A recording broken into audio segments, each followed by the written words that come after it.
Well, what to expect when you're expecting? That's the question in this COVID-19 environment, a phrase that's taking on a different meaning for many expecting mothers.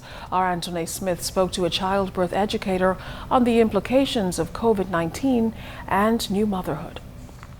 It's supposed to be the most blissful 9 months of an expecting mother's life. This is a momentous occasion that you will remember forever. But with the COVID-19 pandemic still afoot, that bliss and euphoria has turned into anxiety and uneasiness for many new mothers. With ever-changing restrictions coupled with overcrowded health facilities, many are left at a loss of what to expect.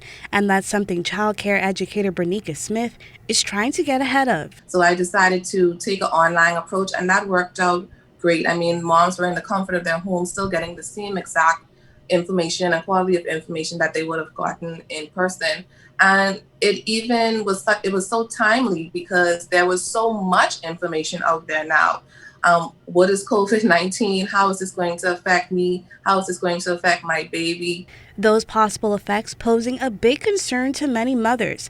This as a slew of studies from around the world find the rate of stillbirths are rising dramatically during the pandemic.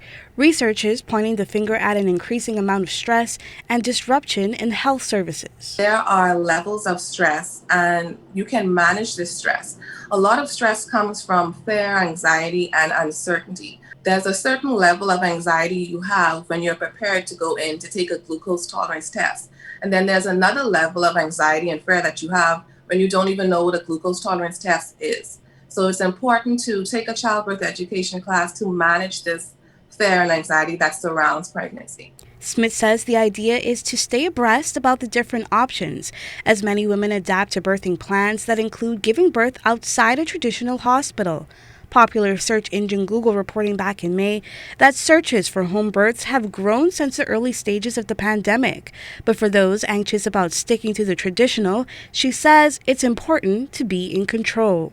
Doing your research, reaching out to a childbirth educator, a doula, like I said, having that open conversation with your doctor. There are still many things that you can do in the hospital that you just have to ask for, or you just have to make it known that this is what you want. There are basic human rights at play, and you should not be afraid to ask for what it is that you want for you and your baby. Anthony Smith, ZNS Network News.